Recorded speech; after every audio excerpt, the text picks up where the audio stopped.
All right, so I got a little recording trouble there. There might be two of these pulled apart. Well, we just did some calculations by taking the expenses for every, notice it does it for every record. For every record, take the expenses, divide by a duration, and create a brand new value that doesn't exist in the database. There's no way to take that value and save it. I'd have to put it into a different table somehow, or I'd have to update a value someplace. Most of the time for calculated fields, for our purposes in this class, calculated fields are calculated, you look at the values, you print them out, and then they're gone. You need to see the new values of expenses, you run the query again. You can save queries. It's called a stored procedure in MySQL. In Access, it's called a saved query.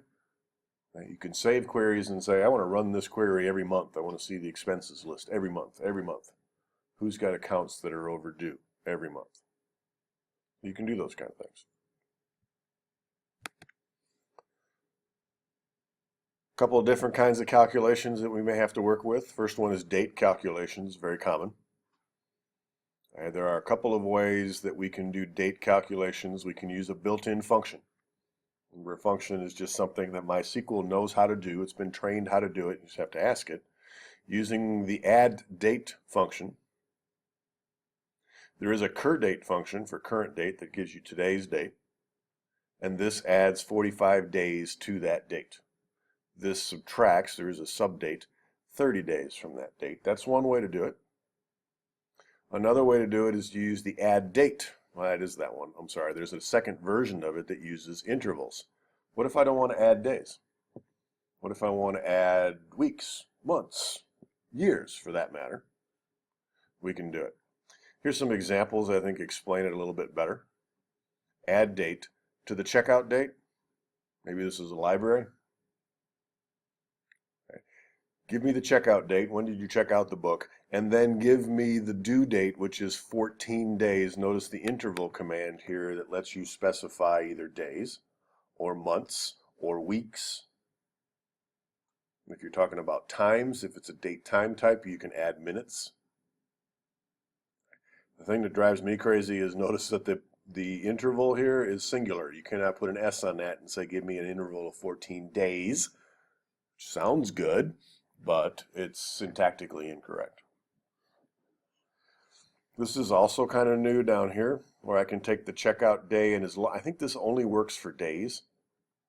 It only works for plus, excuse me. I can take this date and add, and you must specify the interval plus 14 days. So you can actually do some addition like this. So let's find out, let's say for our trips here, I'm going to select the trip date. And find out when they returned. So the return is going to be the date of the trip. Let's do the add date thing for now. Add date, the date of the trip. What's your interval? My interval, I haven't tried this, I just dreamed this one up, is the duration, right? You want me to do that? Notice it doesn't like the S. And so now what this says is go to the trip date, add the duration number of days to it. Let's call that the return date. And all of that's coming from TBL trips. So for every trip, show me the trip date, add to that the number of days they were gone, and show me that. Let's see what we got.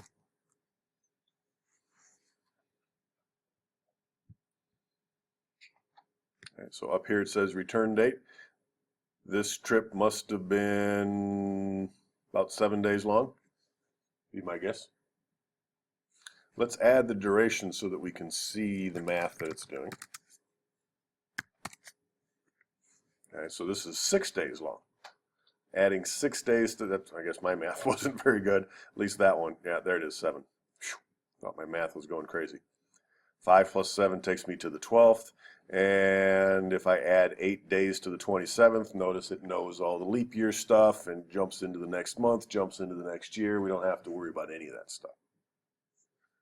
The one that's interesting to me is, look, here I left on the 3rd. It's a 1-day trip. If you take a 1-day trip, when do you come back? Same day? Maybe. And so we might have to ask the boss, how do you want to count these? If you go on a 1-day trip, does that mean you came back on the same day? If so, then we can modify our formula here and say duration minus 1 days. So that a 1-day trip comes back on the same day that we left.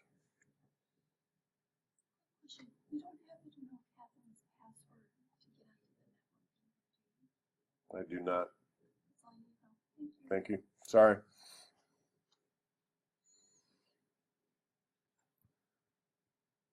All right, here we go. So if I run this again with my minus sign in there, all right, here's my 1-day trip, and I come back on the same day, right? That may be what they want. This is something you'd have to check when it comes to date math and what does it mean when we add 3 days. You know, if you check out a book and it's due 14 days from now, does that include today? The library, no. Right, but if you're taking trips like this and it's a 1-day trip, maybe. So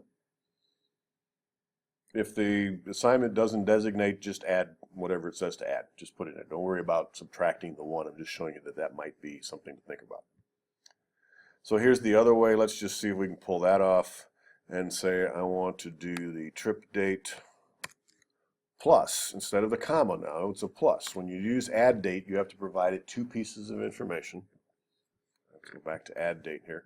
Here's add date. You got to provide 2 pieces of information. Where am I starting? And then how much am I adding? If you do the plus, it looks a little more like math here. So I'm going to do a plus, not there, plus an interval of duration minus 1 day. And I don't need the parenthesis. That was left over from add day. Let's see if we get the same answer. There's my 1-day trip. Looks like it. Again, this day could be month if we wanted to do that for some reason. And it just bumps up the months. What would be curious is what's 1 month from, we don't have any March dates in here, I don't think. If I had March 31st, what's 1 month from that? April 31st. No. My guess is it'll be March 1st. It'll adjust. Behind the scenes, it's doing math with the dates actually.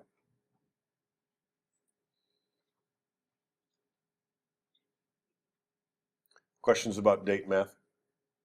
I can subtract as well, I think. Let's try that. Looks like it went backwards in time. Okay.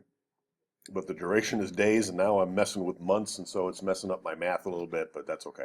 The point is you can do calculations with dates, and it's actually a little more powerful. Remember some of the ugly stuff you had to do in C# to do math with dates.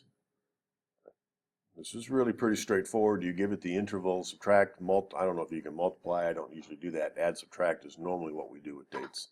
And I'm pretty sure there's a week. Didn't turn blue. But it did. Did it? I'm adding 6 weeks to this, so that would be out. No, it didn't do very good because it went, I'm subtracting 6 weeks, so yes, it probably did pretty well there. Let's do the add so we can see what's going on. So add 1 week from here should be the 10th. Oh, but then we're, I'm sorry, one more time. Still got my -1 up there, made it 0. There's the 10th.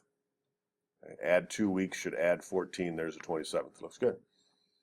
So you can add weeks, months. I think there might be quarters in there if you need to do quarters, but that's a business thing. Let's move on here. Another common type of calculation is string manipulation, particularly in this case concatenation. Remember that word from programming logic beginning. Take 2 strings, stick them together. In MySQL, there is no concatenation operator. You can't say last name plus first name. Can't do it. You must use the concat function. The concat function is really pretty powerful. You can send it as many strings as you want. Here's 1, 2, 3, 4, 5 different strings, and it'll smush them all together for you. Remember, if you want spacing between last names and first names, it's your job to put those spaces in there because it's not going to be in the database. All right, so here I'm adding a comma and a space. I'm using literals. You can use apostrophes or quotes, either one. There's a single space between the date and the zip. So you can concatenate anything you want. So let's do a little quick calculation here and say select the, I think it's just last name. Gotta do the concat. I always want to put the plus sign in there. Concat, parentheses. Come on, keep up. Where'd you go? Wow. Must have been talking too fast for it. Frozen, had to reboot there, for not reboot, but reload the program. So concat, talk a little slower, of last name, comma, and a space, or a comma and a space. Notice this comma, I know that's kind of hard to see, but that comma is just separating my strings. I can have as many strings as I want here. Every string has to have a comma after it. This comma is actually inside the quote, so it will become part of my calculated string. Then another comma and the first name as emp name. It's a calculated field. I can rename it. You can actually rename any field you want. If it's got a stupid name in the database and you're stuck with it and you want to give it a better name, you can say as new name and it will use it in your results. That alias is what it's called, is only available in the results set. It's what the column header is going to be in the results set. And for Zach's benefit, if we were trying to read this query string inside of a Visual Studio program, that's the name that it's going to send back, and that's the name of the field. And if you don't give it an alias, that's even worse because you get this as the field name. Yeah. So aliases are pretty common for calculated fields. What else do I want to know about employees? I think they have phone numbers. Good enough. From employees, order by, oh, this is interesting. Let's just order by last name right now. Thank you.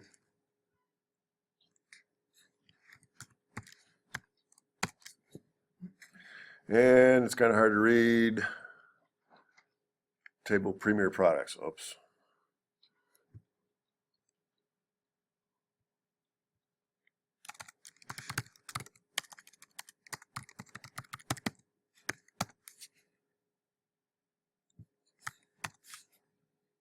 And there's my names stuck together. And again, if you forget the comma and the space, they'll be, remember my technical term from programming, smooshed together. But that gives you a lot of flexibility. And you can have, as you saw in the notes, as many strings in here as you want to. I could probably, let me see, I forget what fields I have in employees. I have a salary for employees, I think so. Salary. Can I concatenate the salary to the end of this? I think so. I'm going to put a space in between and then the salary, all in one field. There it is. It's not pretty, but you can concatenate numbers to strings. So what goes in the concat parentheses is whatever it is you want strung together. Notice this is all in one column.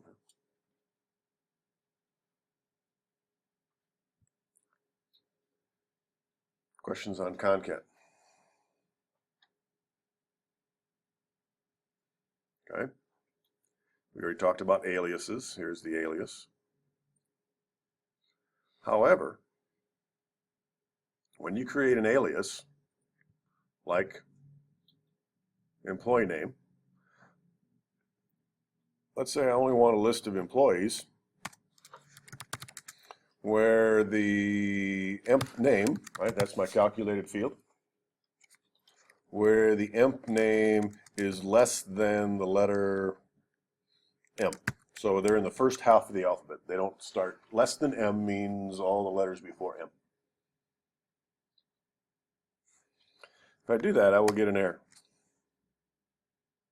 And down there it's really tiny because I redid my resolution, but it basically says, I've never heard of emp name. What are you talking about? It's right there. What's the problem? The problem, I think, and I've done some research, and I'm not sure it makes a lot of sense, but I'll see if I can explain it to you in English. The problem, I think, is the way this is compiled and processed behind the scenes. When we get to the where clause, this alias has not yet been applied. The calculation maybe has not even been done yet. What's bizarre to me is I can put it down here. I can order by the emp name. So it's in my notes, but a subtle little reminder that when you create an alias, particularly for a calculated field, you cannot use that alias in a where clause. So what are we going to do? We'll figure that out here in a second. But you may use it, you can use it in an order by clause. So if I execute this, it does all the calculations and it orders by this field. So sometimes that comes in handy. But what if I need a where clause? Remember we saw that emp name didn't work. What do? The easy answer is copy the formula. Now, if that's some big, huge, ugly monster formula, this may not be the right solution, but it works where that is less than m. Now, before I go run that one, I'm going to look at the old one here. Notice it goes all the way down to the z's, right? So if you want to use a calculated field, it's not just concatenation. Concatenation is not the problem here. It's a calculated field. You cannot use a calculated field in a where clause. So what you have to do is basically copy the formula. And poor MySQL is going to have to do all this concatenation twice. Once to add it to the field list, and then once again to see if it should leave it on the field list. So let's see if that works. Get the same answers, and when I scroll down, I stop at L's. Notice the M's are not included. If you said less than or equal to M, it wouldn't change it a bit, because the letter, single letter M doesn't include MAW. So when you're trying to do less thans and greater thans with letters, it kind of makes weird stuff. You don't do it very often. Let's go up here to our trip date calculation where we said what's the cost per day. And let's say if I want to put a calculation in here, I cannot say where the cost per day is greater than $200.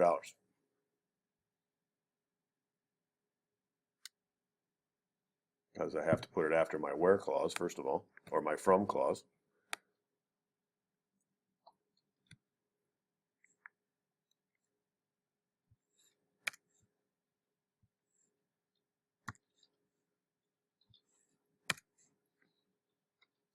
Syntactically, it looks good until you try to run it. Then it says, never heard of cost per day. Column cost per day.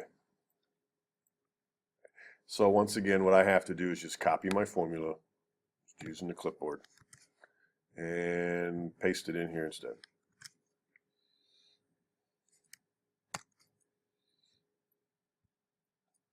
I don't see any 100s. I know there's some that are in the 80s and 90s, and even less. So the key part there is if you're using a where clause that requires a calculated field, you have to put the formula in there. You can't use the alias. If you're sorting, if I now want to sort these, order by cost per day, descending, that's legal. Seems a little odd, but I think it just has to do with how this functions behind the scenes, and we just have to live with it. And now it's sorted by cost per day descending down to 202.75 because we said greater than 200.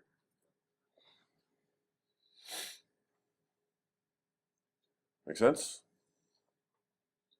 Tim's nodding. Good enough for me.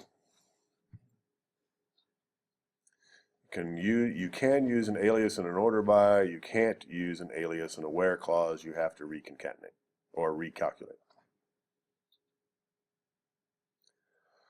Okay, I promised you that we would format the results. It turns out it's not really hard. It's a bit limiting. You can't do currency, you can't add commas, any of that kind of stuff you can do in GUIs. There may be a way, but I didn't dig that deep. Really, all I'm looking for is I don't want to see 6 digits here. I'd like to see 2. Easy to do. Take the value that you want and format it. And I want to format my calculated field, so I'm going to add format around this, parentheses. Calculated field, how many decimal places do you want? Then the as clause. The as clause does not go inside. That would get it all confused. So my formula now includes formatting, and the formatted version is called cost per day. What if you insist on having dollar signs? Write a program. No, you could concatenate now. Oh, wouldn't that be ugly? So now around here we put a concat with a dollar sign of a formatted version of my calculated field, and here's its alias. Not required. It's possible, but not required. So here's the number with all the decimal places. Notice the extra 3's here, and run that again, and now I get lovely numbers. So that's pretty easy. I believe there are other formats out there like format currency or something, but you don't need them. I think the format's even extra credit in one of the assignments, I forget. But it's not hard. So my advice is build a formula without the formatting stuff. Once the formula works, then wrap that format around it. Format parentheses, comma, number of decimal places, and I'm pretty sure you can do a 0. Yep. And here's a power tip of the day. That's a -1. Huh? Round to the -1 digits. It actually works to the other side of the decimal place, at least it does in other languages. Rounds to the nearest, no, it didn't work here. And I just did it in Excel. It rounds to the nearest tens. So it rounds up to tens. So 20s and 30s and 40s is what I would expect, but it didn't work here.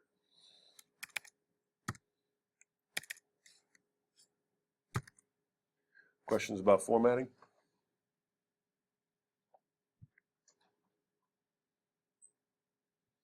If you need to format dates, there you go.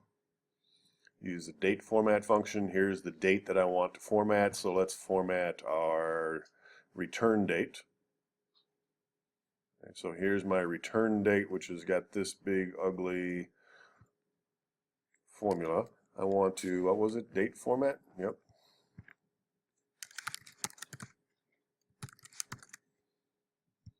Here's what I want to format.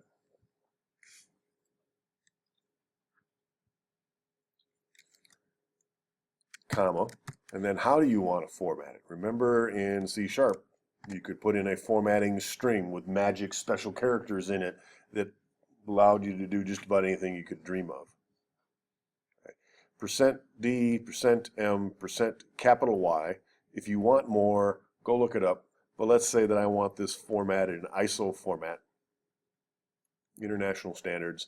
That would be %Y dash %m dash %D.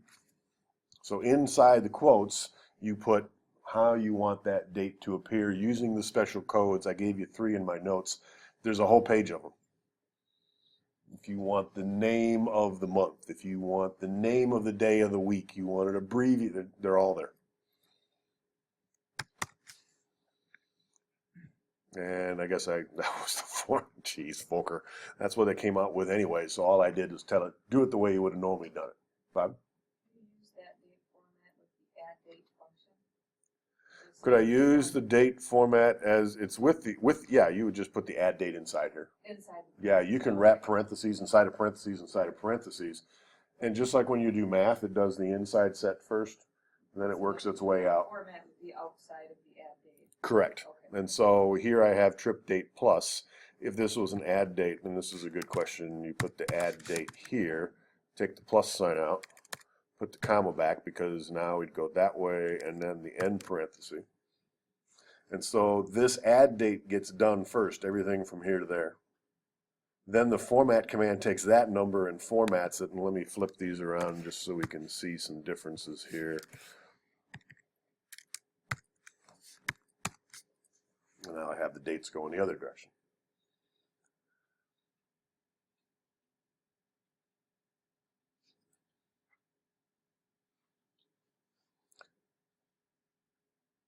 Just like I taught you in programming, work your way out. Do the calculation for add dates first. Once that's working, then wrap a date format around it if you really need to change the format of the date. Most people are getting very comfortable reading dates like this. Doesn't confuse anybody.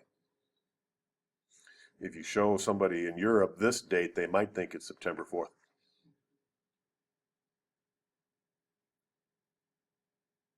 Because their perspective is it's either biggest to smallest or smallest to biggest. Why would you flip it around? But they have a point, which is why I like ISO format. It makes everybody happy. Other questions there?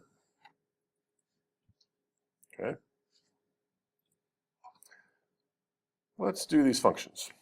In your access class, most of you I think had access once upon a time. In your access class, you learn to define what were called aggregate functions.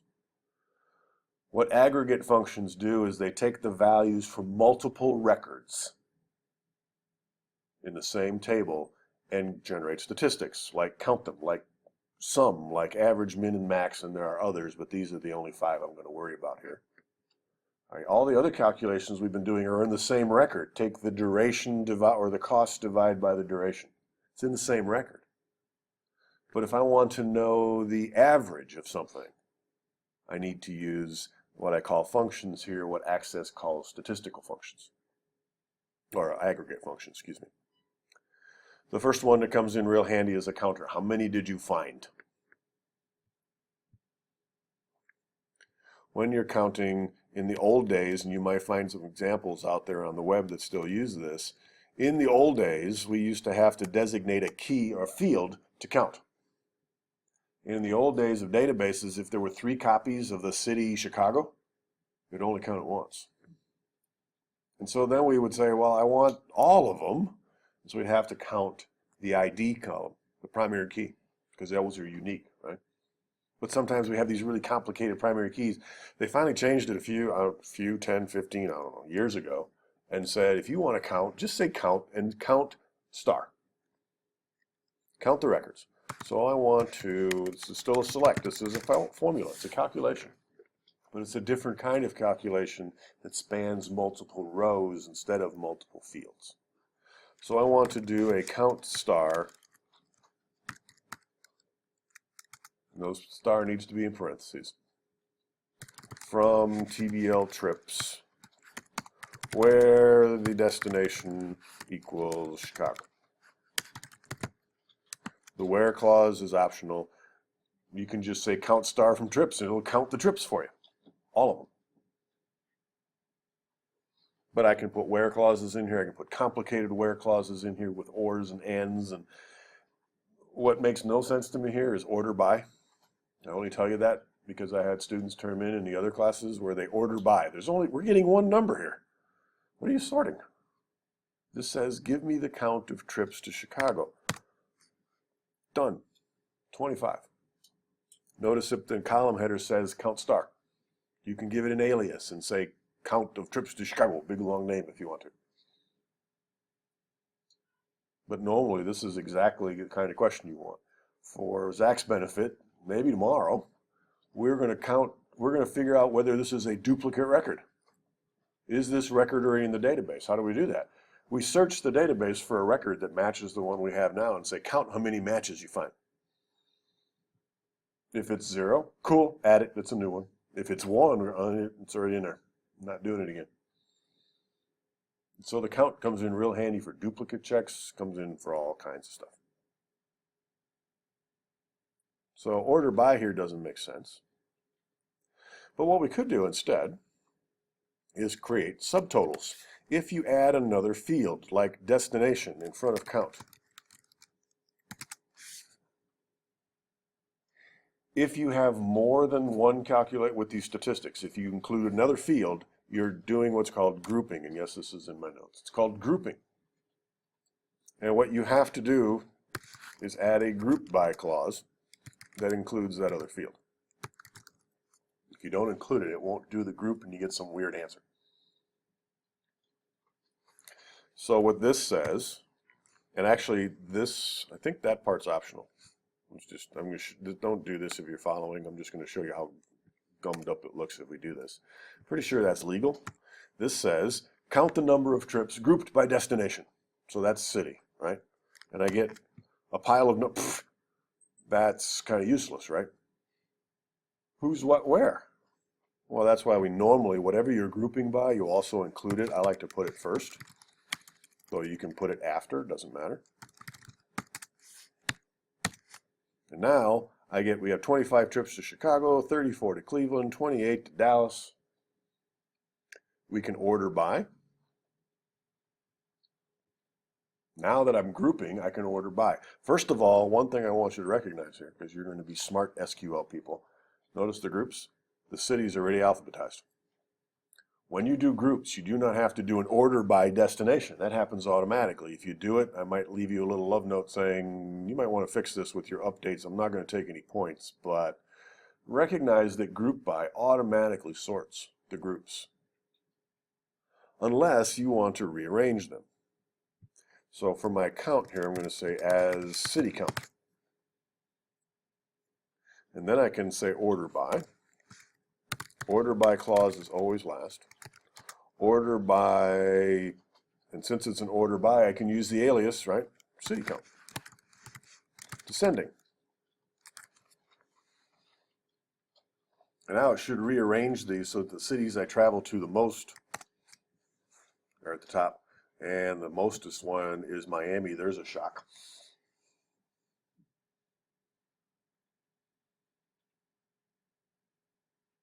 And that allows me to generate those statistics and reorder them.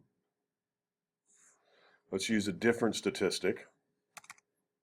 Let's do a select, let's keep going with destination here, and the sum of the expenses as total cost from TBL trips. Group by destination again. This group by, another thing I've seen from my students, they use it to sort. That's not good. That's not what it's for. You should only have group by when you're using one of those statistical functions, count, sum, average, min, max. You should only be using group by when you have one of those statistics. That's the only time group by makes sense. So group by destination.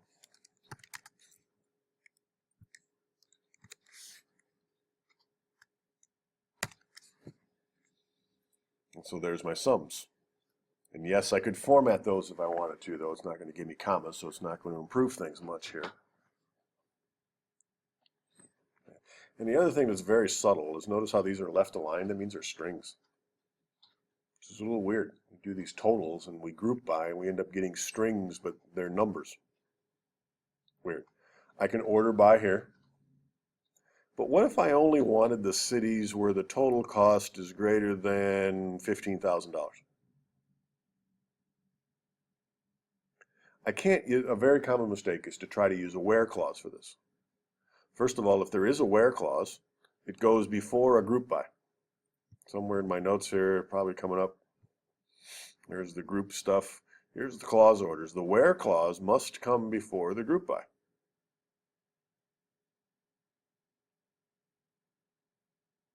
If I put a where clause in this statement before the group by and say I want where the sum of the expenses is greater than 15,000, that's not going to work because the where clause works on one record. The where clause works on one record. This record, do I include it? So I could say something like this. This is legal. Where the destination is like C%. So the C cities. And it's going to look at each individual city and say, do I include this city in the total? Only if it starts with C. If, on the other hand, I want to limit the results to greater than $15,000, I have to use a having clause. Having a total cost greater than 15,000. That's too much. if you're trying to generate a statistic, or if you're trying to create a criteria for a statistic, sum, count, min, max, average. If you're trying to hide records that don't meet this criteria of a statistic, you must use having. I'm expecting one row here, because notice my Chicago's too low. Cleveland, which is interesting to me, meets the requirements. So two things happened here. First of all, we blocked all the cities that don't start with C.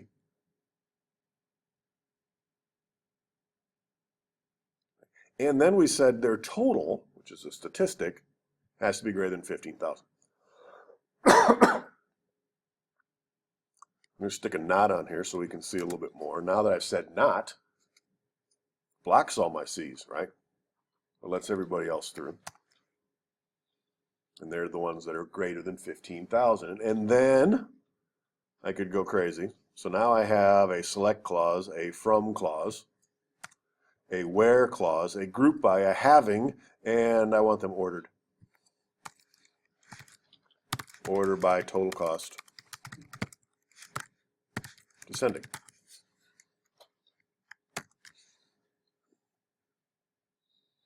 That's an example of all the clauses. There's another one in there called roll-up.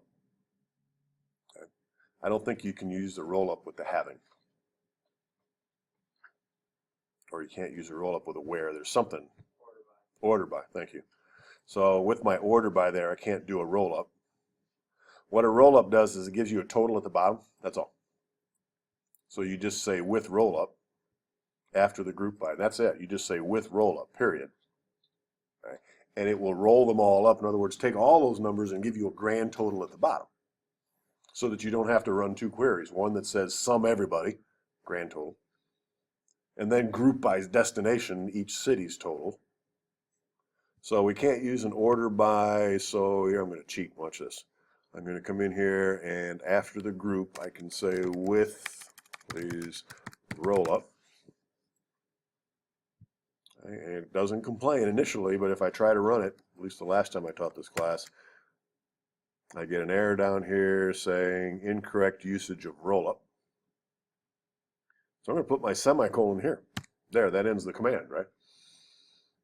The line underneath is now an error, but I don't care. I'm not running that one. I'm running this one. Go. And there, notice it says null. And here's my grand total, 115,000 to those cities. I think the roll-up's extra credit. I discovered that one day and said, that's cool, threw it in my notes. I don't think it's in the assignment. But if you use it, it does say here you can't use it with an order by. All right, I have to go change clothes to start getting ready for the luncheon. For those of you not going to the luncheon, too bad you don't get to be served lunch by me. It only happens once a year. But for the assignment, let's take a quick look at that. I want to check my notes here, what's left. Ooh, just subqueries. Tell you what, I'll be late. Let's cover them, then we're done. As we saw up here, we can generate statistics, and one of the statistics that we can generate is average and min. A very common question is, what's the highest salary that I'm paying anybody? And not only that, but who's making it? Well, one simple way to solve that problem is just to say, give me a list of the last names and the first names and the salaries from TBL employees, order by employee by salary descending.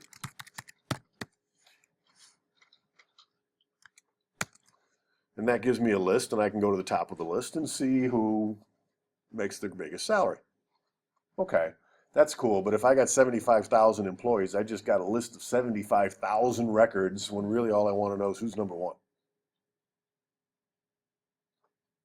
What we can do in MySQL, and it's actually much more powerful than what I'm going to show you in this class, is create subqueries, queries within queries. This is the solution for who has the highest GPA. Who has the highest salary? Give me the name, give me the salary in our case. where their salary is equal to, and notice now we have in parentheses a little mini subquery. This query figures out the maximum GPA. That is one number, right? There can only be one max. There's one number. When you're doing subqueries in this unit, you have to use an equal sign, and your subquery can only return one single value. No multiple fields, no multiple records, one value. There's only one maximum GPA. This says where the GPA is equal to that one number. The stuff in parentheses gets turned into one number. So let's modify our query here. Instead of order by, we'll say where the person's salary is equal to, in parentheses, we select the maximum salary from TBL employees, parentheses. Your subquery must be in a parentheses, set of parentheses. Think of that almost like a function call. For you programmers in the room, think of it as a function call. The parentheses in all languages, right, get done first. So the stuff in the parentheses, that query gets analyzed first. It returns a single number, 81,000, we know, right? Returns 81,000, and we say, give me the name and the salary of the employee whose salary is equal to the max. And now we only get one. Also very common. We can do the same thing with min. We can say, give me a list of the people whose salary is greater than the average. The average salary is only one number. The result is going to have multiple rows because there's going to be a lot of people whose salary is higher than the average. But there's only one average in this subquery. And so I get a bunch of people, and I didn't sort them, though I could. It looks like the average salary must be right around 33, because that's the bottom of the list here. And I said, give me the people who are higher than the average. What's interesting to me is out of 50 employees, 23 of them are higher than the average. I guess that's not so terribly interesting. I can put more where clauses in here and say where they're a union member. I can put a where clause in here. Average salary of union members. This is just another query. And it can be as complicated as any of those others, but when you're done, it has to return a single value. And so now my numbers are a little bit different. Now we're down to 31s. I don't think that was there before. There's some 20s in there. These people are making more than the average union member salary. So those are the introduction to subqueries. The only thing you're going to use them for in your Unit 1 or your single table queries assignment is calculate the max or calculate the min and find the people who match that. What if I had 3 people who made $81,000 and I was looking for the max? You'd get all 3. They're all making the same maximum $81,000 salary. You'd get them all. Questions? All right, so your assignment, since we were that close to the end, is the single table queries assignment on my website.